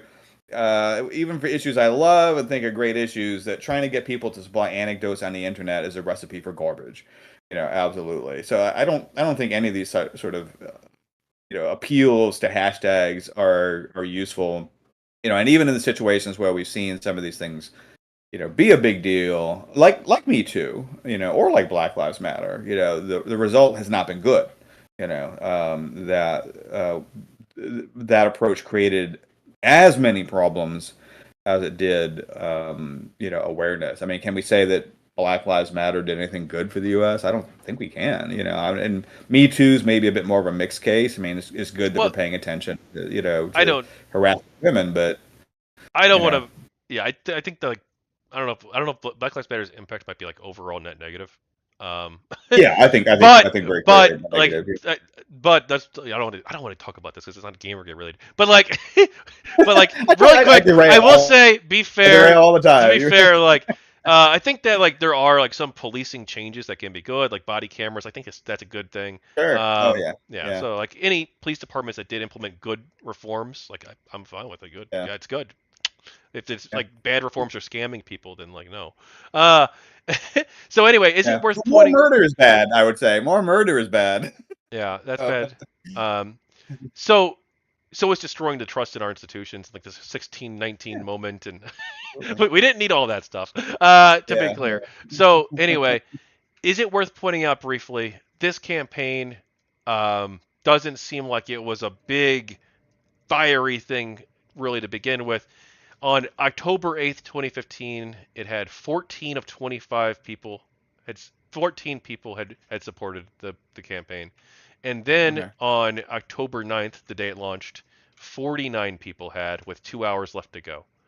So, Not a big success. Yeah. um, yeah, I mean, that's fine. I mean, they did meet their goal, right? They had a goal of 25 and they Yeah. had 49 people who participated. Yeah. So, not Yeah, and you never know which of these things are going to go viral now. I mean, yeah. it's really hard to predict. Yeah, I'm So not again, gonna I don't poo-poo blame them them too for much or trying. anything. I had 28 people tell me in private that they were gonna participate in hashtag asking about Gamergate, and then like four did. So Oh yeah, people suck. Just- no, I'm not. I'm just. I don't really care. It's fine. I succeeded. I yeah. met my No, goal no, it's too. good. It's all good. Yeah. Yeah. Yeah. No, I don't think my Save the Cupcakes is going to work out either somehow. So anyway, the United Nations Dispatch, UN Dispatch, this private company that writes about the UN as a news company, they didn't like that the Gamergate people criticized this, and so they wrote a whole article about it, which we're going to get into in a second. But do you want to? I think it's worth going over what the Gamergate people said when they took over the hashtag. Okay, yeah, we'll go for that. Yeah, why don't we start there? This is just from the people I've interviewed from the book who've talked. So Hasio, and this is only like a small sample because like a couple of these people said like two or three things. Most people said like one or two or three tweets. Um, but Hasio wrote, hashtag take back the tech with a valid receipt within 30 days of purchase. Opened tech cannot be taken back, but may be exchanged if defective. So I guess a joke. Liana Kersner, Gamergate Neutral, she wrote, this narrative that the awful stuff that happens to women online is all at the hands of men is dangerous. Women do it too. Hashtag take back the tech. That's Liana Kersner. Lunar Archivist wrote, Sun Susans, aka Hedge Mage, wrote an insightful article last year on why the premise of Take Back the Tech is bunk. Lord Nurgle wrote, isn't it sad that all the normies that come here will see the truth on Take Back the Tech instead of the lies you all put in your hug box? And hashtag Take Back the Tech because the tech industry doesn't need qualified personnel. It needs morons with gender studies degrees. Shop wrote, it's time to hashtag take back the tech from social interest groups seeking to stifle opposing opinions because those opinions offend them. Porcelain Chips wrote, hashtag take back the tech by realizing the tech field wants to judge you as a human by your skills, not pity you for having a period. And hashtag take back the tech by putting on your big girl pants and learning to take things like a mature adult. And Porcelain Chips is a woman, I should clarify if anyone didn't know her. And thought she was like being sexist. Thydrin writes, ah ha ha ha, what a fucking joke. Hashtag take back the tech. And Get to the point. Yeah. I did delete one of the things I had on the list just now, but that's because it was from someone who had their account privated, and I asked them in Okay. private if I could uh, talk about it in the book, and they said no. So, Okay, fair enough. Yeah, and it was there were no archives. I checked because if there gotcha. were archives, then Yeah. it's already public. Um, which I guess anyway. And then I tweeted out, "Are we still doing hashtag Take Back the Tech? Hashtag Gamergate." And this one comes from feminists. The other comes from Straw. Hashtag Take Back the Tech. But I was replying to a meme that someone had shared, uh, and so I was basically claiming that they were straw manning, basically. Mhm. And then at least one Gamergate supporter, Chloe Dekashako, who I didn't interview for this project, but she wrote that some of the people engaged who were advocates for Take Back the Tech, the hashtag, she alleges that they were engaging in doxing and harassment, but she doesn't provide evidence of this in the tweet. So, so what do you think? What do you think of the Gamergate people? What they did, from what you've seen so far, of Well, I course. mean, it's an open forum, so this is kind of how this is voting, essentially, in a way, right? If you have a hashtag out there, and you get to count how many people are for it, and how many people are against it. In this case, not many people paid any attention to it one way or the other. But it sounds like you got a fair amount of pushback. And again, I think that, like I always say, there's a certain amount of, like, you got to take anything on Twitter with a grain of salt anyway. And I'm not saying people should alter what they're doing because of the feedback they get on Twitter. In fact, in many cases, that's a horrible decision to make, as we've seen. But yeah, I think in combination with the criticism from scholars and others about the report and all that kind of stuff, that maybe this should have been something for them to take a step back and reconsider what they were doing, a little bit. Yeah. So David Sullivan. Well, first off, do you have any initial thoughts on the UN Dispatch article before we dive into the details? I found it difficult to read, and like I said, I mean, that was actually the first thing that I read today in preparation for this interview. And then when you brought it up again, I was like, "Oh shit, what did they say?" It was just so I had difficulty following the train of thought, that Sullivan was trying to lay out, because it was weird, because yeah, he sort of acknowledges like this report was not good, and then gets into a lot of stuff that felt a little bit loosely connected to me. Like, he talked a lot about how violence against women worldwide is increasing, which in parts of the world, I don't, like Afghanistan, I certainly, or the Sudan, I definitely don't doubt. I don't think that's true in developed nations, but in other parts of the world, sure. Um, which I think is an important thing to kind of point out if you're going to make that kind of broad claim. But that's me. I like nuance. Uh, but I felt like the threads were really tenuous in here. I'm trying to figure out, like, oh, he's talking about like violence towards women worldwide, which, yeah, we should be concerned about. That sucks. And what does this have to do with games again? And I don't know. Maybe it's my So ADD. I I just had a lot of think trouble following this argument. I think he had like three arguments against Gamergate, like fundamentally. But one of them was an Yeah. implied argument. It's sort of what he opens up with. He says the next generation of conservative conspiracy theorists is raising the specter of a UN plot to control the internet. This time, conservative media are cheerleading trolling by agitators associated with the online harassment campaign against women in technology and feminist critics of gaming culture, known by the hashtag Gamergate.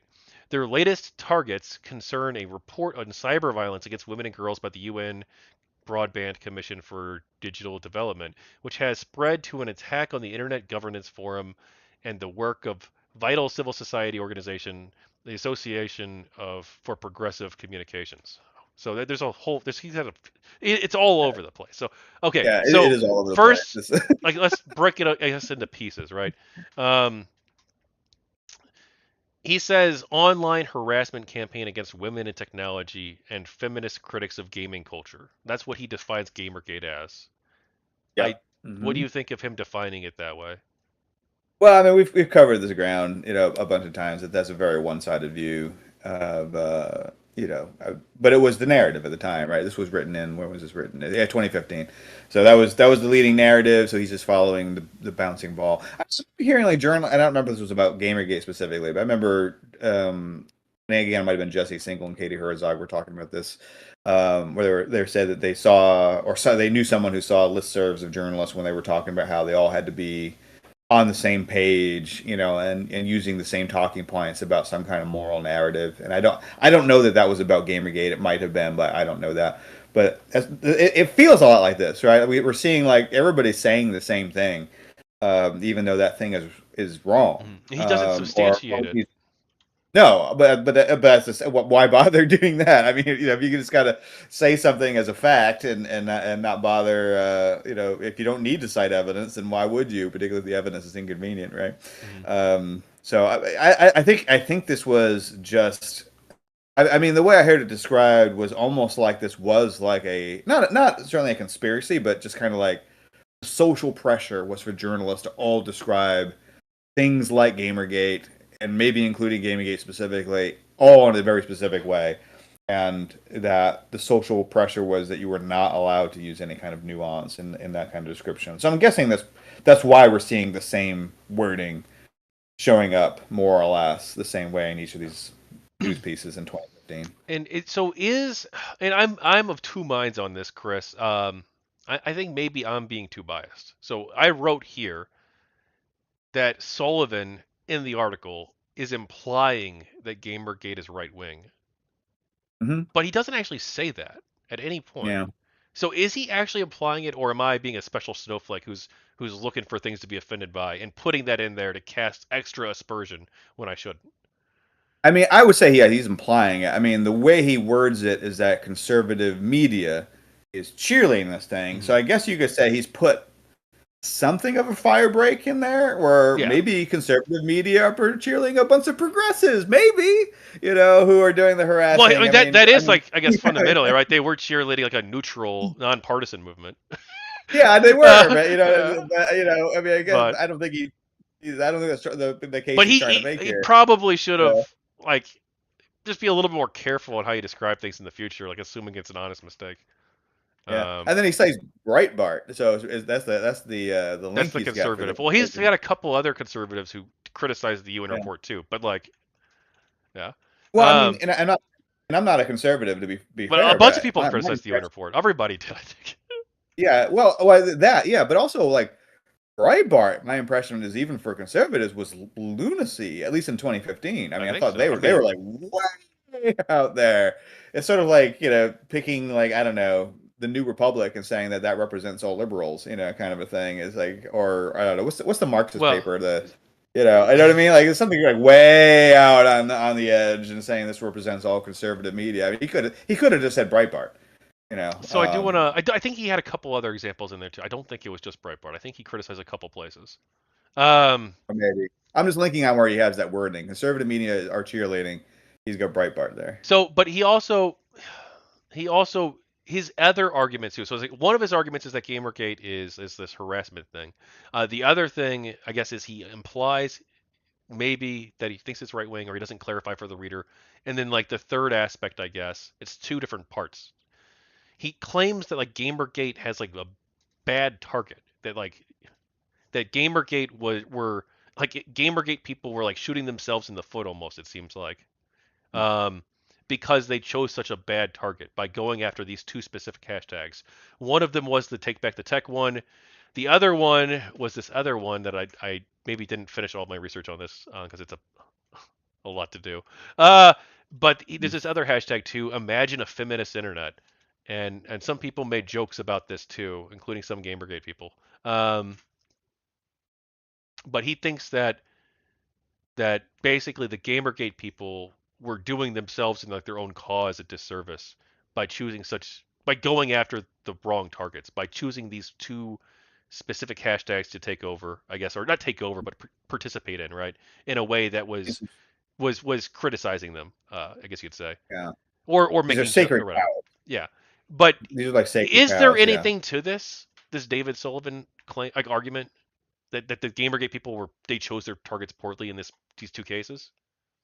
I don't know why it would be, and like I said, I had difficulty really understanding the threads of his argument. So in fairness, I don't want to act like I am able to coherently speak on his behalf because I couldn't figure out what the hell he was trying to say at the time. But No, I mean, there's no reason you can't go after these targets. I mean, if you put a hashtag out there, you don't own the hashtag. I mean, that anybody can use it for what they want. That's the risk you take with anything on the internet. And I think like the Imagine a Feminist Internet, That that one wasn't a one's UN one, to be clear. That was from this other yeah, group, the Association for Progressive Communications. yeah, which he mentions in the article as Yeah. well. Yeah, but I'm trying to think of being careful on how I word this myself. But like feminism is an odd thing. Like most people probably buy these sort of basic elements of feminism, like women should make as much money as men for the same work, that women should be free from violence, that women should have the same choices in their life that men have. These are kind of non-controversial kind of basic elements of feminism. But at the same time, most people, including most women, don't identify as feminists, right? And large because there are also these sort of peripheral arguments, about like the patriarchy, all men are this and what like, sort of like the we should be thought of as the male bashing and all that kind of stuff. So feminism is also kind of taken on some maybe negative connotations. And again, there are variations within feminism and all that kind of stuff too. So we don't need to get into all that, um, so I think that hashtag Imagine a Feminist Internet. Again, I'm trying to pick my words. I'm not surprised that it became a target for criticism at any rate, and maybe strategically there might have been a better hashtag that wouldn't have evoked that kind of response. And I'm saying that in a way that I am kind of being critical of the choice of the hashtag. So just to be clear and upfront about that. Um, And maybe that was a design. I mean, maybe that was the intent. In other words, maybe it was intentionally provocative, which I is mean, fine if that was a yeah. I mean, strategy. which you can do. Yeah, that's fine. You can do that, but like, just no. Yeah, But then you can't really complain. right. That's my point. Yeah, that's Yeah. exactly it. Yeah. That's essentially what I'm trying to say is it was one that I mean, come on, you had to know. It also I gotta be a bit blunter. It sounds a little goofy, so just for that reason itself, it's a little utopian. It's a little silly. Again, feminism doesn't always have a positive context, even for many women. So I think you could have seen it coming, I guess, in a way. And I'm guessing they did. Or they really are. Maybe I'm being generous in terms of their intelligence, but I would have seen that coming. That okay, we're putting out a somewhat cheesy hashtag that is going to be the sort of thing people don't like on the internet. A lot of people won't like, and then we're going to rake in the dollars when we claim victim status, sort of thing. I can't say that's what they definitely did, but might have been. We have 13 minutes left, so I'm going to give you two choices here. We can either try to do the 9 questions for the media coverage of GamerGate. It's like a lightning round Yeah, kind of thing. or we can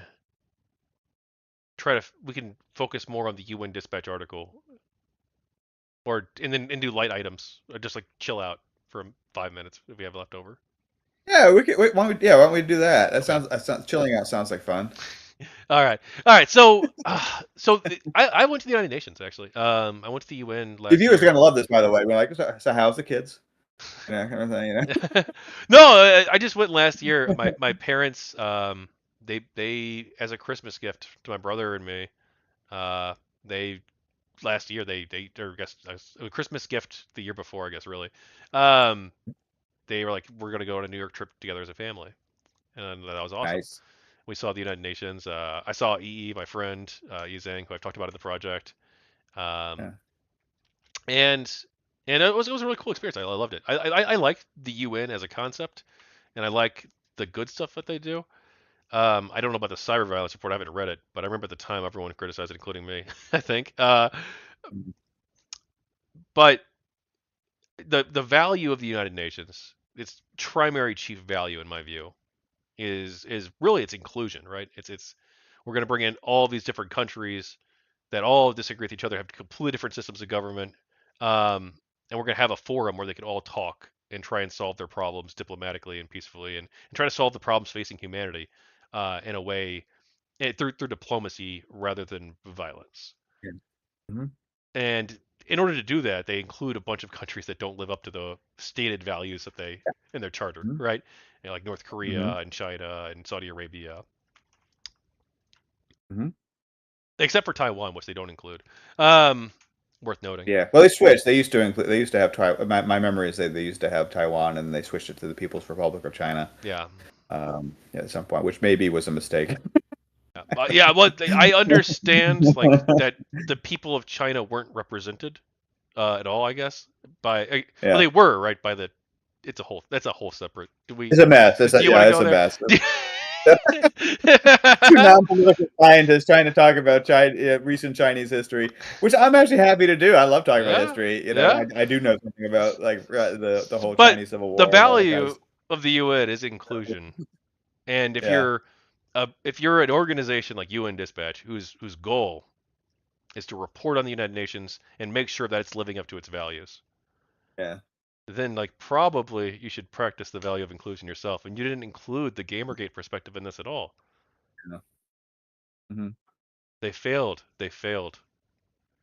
Yep, David Sullivan failed, and then the editor, I guess, failed. Unless he didn't know what GamerGate was, but then he probably I don't know. Like they definitely need to revisit this. yeah, yeah. Well, like I said, even the basic report was an absolute failure. Just to understand basic things like science. So that's disappointing. Yeah, I remember like and now I'm derailing again a little bit, but I remember growing up in the '80s and the UN seemed like a big deal, right? And it was important. Like you said, it did a lot of good work and kind of working around the country to deal with poverty and famines and all this kinds of stuff. And you just don't hear a whole hell of a lot about the UN anymore. It seems like they really don't do a whole lot, and they're certainly not effective in terms of like global crises. We have wars in the Ukraine and the Middle East and the Sudan and other part a genocide in Burma and where's the UN in any of this? I don't know. They're nowhere to be seen as Well, far they as can't, I would right? have Because of thought. the Like, veto power. yeah. Yeah, but you think they'd be able to do? I don't know. I mean, I remember even in the '80s, you would see UN peacekeepers in different parts of the world, right? Or even in the '90s, you still, I think like in the former Yugoslavia, and it just seems like last 30 years, you have some like civil war break out in the Sudan, and the UN's like that sucks, kind of thing, or you got war in Gaza. I always think like they're always talking like who's going to take over Gaza, right? Who's going to run this and try to turn it into the resort community that it should be, where the Gazans can make handfuls of money. It's a beach resort. It's just waiting to be developed, right? So who's going to like change it from a terrorist haven to a beach resort so that the Gazans can Well, live a good America life? is apparently. Apparently, but we're going to kick all the Gazans out, which is not how we, probably not the best You idea, know, but you think it'll be the UN, right? It'd be like, well, we'll get a bunch of people from maybe some Middle Eastern countries so that they don't feel like they're being invaded, and on they'll put the blue hats on, and they'll keep the peace, and they'll build hotels and resorts, and get everybody working in the tourist industry, and this what probably could be an incredibly beautiful stretch of land. If only they would, not be run by terrorists. So I mean, no, yeah, obviously But Hamas. anyway, we're getting on the No, UN rabbit hole. let's talk about that for a second. So if we if the United States Yeah. removes the people who live in Gaza, that's ethnic cleansing. Yes, I it's would, very much. but like, But what it is the exact. basically genocide, right? I mean, like genociding them from that area, essentially. So Uh, I think sometimes the way that the term was used in this conflict was hyperbole, on the left, but this would be it. I mean, this no, but would like this like actually would be, but literally be ethnic cleansing. I don't think this would happen if Kamala Harris won. No, I mean it would. I mean I'm still optimistic that nothing's going to happen now Yeah. either. Like But Hamas bad to be clear, but like genocide also oh, bad. absolutely, Also, like absolutely. if you are going to I hate to say it, but like Hamas almost almost is right to resist, not in Yeah. the way that they do it. Obviously, they like Yeah. killing innocent No, people I and get. taking hostages and all that. But Yeah. like if the goal of Israel becomes or is now like I'm actually going to like eliminate all of you or remove you all from your Yeah. Yeah. yeah, then like of course they're gonna fight back. What do you expect? Yeah. But Well, I mean, like they shouldn't the do whole it in argument. unethical ways though. Yeah, I mean, if your enemies are like extreme idiots, don't prove them right, right? You know what I mean? Like, I obviously the massacre of 1,600 to 1,700 Jews in Israel on October 6th or 7th, I forget the exact date, was horrible, horrible tragedy. I mean, and Israel absolutely has the right to defend itself, in that sort of situation. But yeah, I mean, if we're gonna just move all the Gazans to Egypt and Jordan. First off, yeah, I have to read some history books. I mean, so some Palestinians were moved to Jordan, back in the 20th century, and that did not go well for Jordan. So the idea that Jordan is going to do this again, Yeah. Well, and it was destabilizing for that country. and then we have this whole like first Trump says we're going to permanently remove them, and then the press secretary the next day is like, no, we're going to temporarily remove them. Like We're going to bring them all to Disney World. I don't, I don't, but like so I don't. How much of this is even a distraction? 'Cause, like I feel like his main goal in life is like Yeah, it's like to purge the civil service, right? to make yeah, sure that the government is purely loyal to him. It's like his yeah. primary thing. Is all this just a distraction, or is it I, like, I, or what?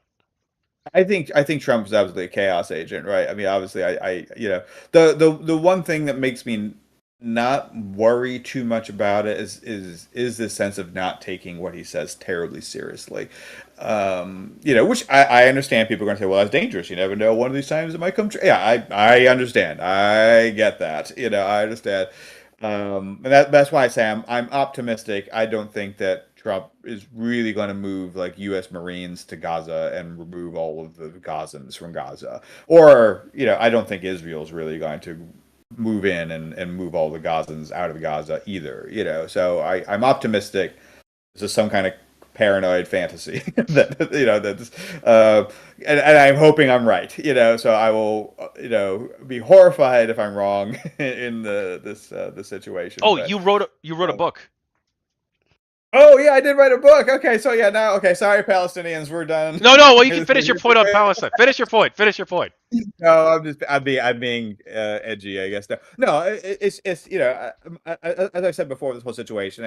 I hope everybody in that area can figure out some way of working things out, so the Israelis can live in peace without having the school buses bombed or whatever else, and that the Palestinians can live in Gaza, and that somehow they can figure out how to turn Gaza into what I'm sure can be a very profitable stretch of land for the Gazans, and that they can live in peace and enjoy their territory without a terrorist organization running their government.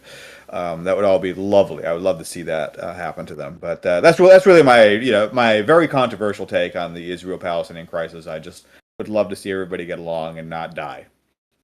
So and not be moved to Jordan and Egypt. But I also don't want to see all these Israelis kicked out and sent back to Poland, which most of them don't come from.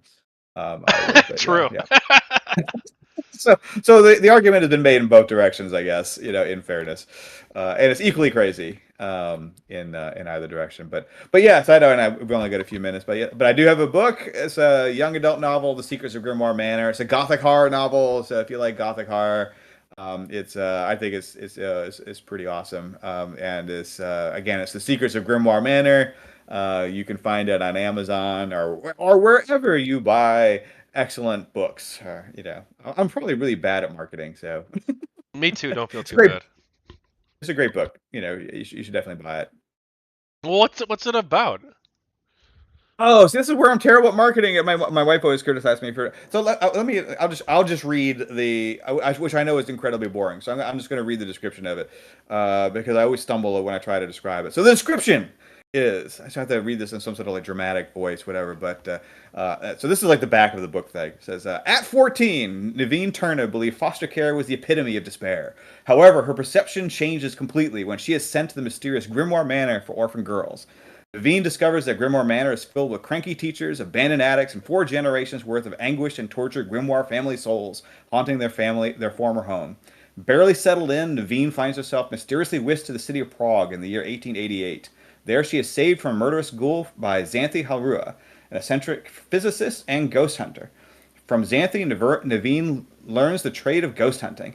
Together, they work out the secrets of the haunting of Grimoire Manor, the Ghoul of Prague, and the mysterious connections between the two that force Naveen to flip between Grimoire Manor and Prague when she sleeps. Okay, so I could never figure out like a like elevator talk version of that. So hopefully that made some sense. And yeah, y'all need to run out and buy your book. You're bad people if you don't buy this book. Oh, we told people we were going to talk about Kai Sauer.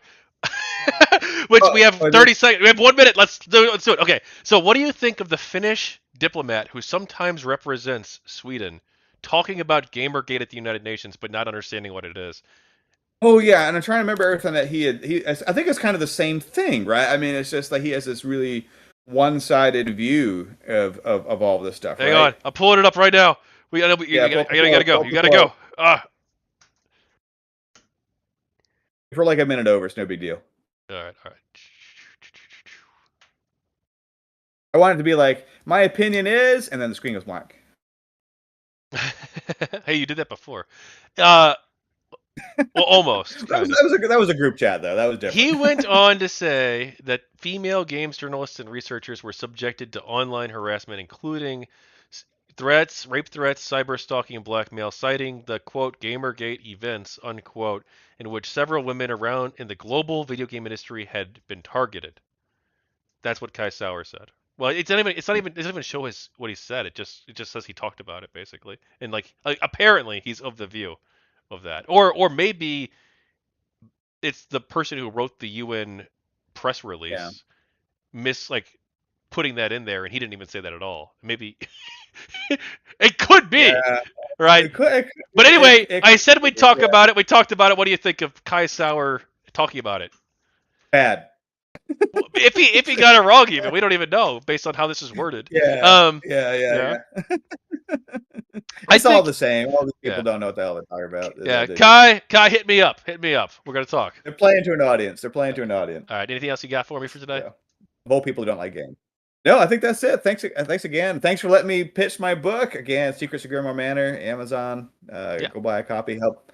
I don't know. Help me buy new air conditioner when it breaks in my house. Like that. So, And GamerGateBook.com also. The people of Gamergate awesome. now available. Awesome. Well, hey, have a good night. And then we didn't even get to the media coverage of Gamergate, but that's okay. I'm fine doing a few more, or doing an extra one later if we need to. Yeah. If you are. Lightning round. Lightning round. All Yep. right. Sounds good. See ya. All right. Take care.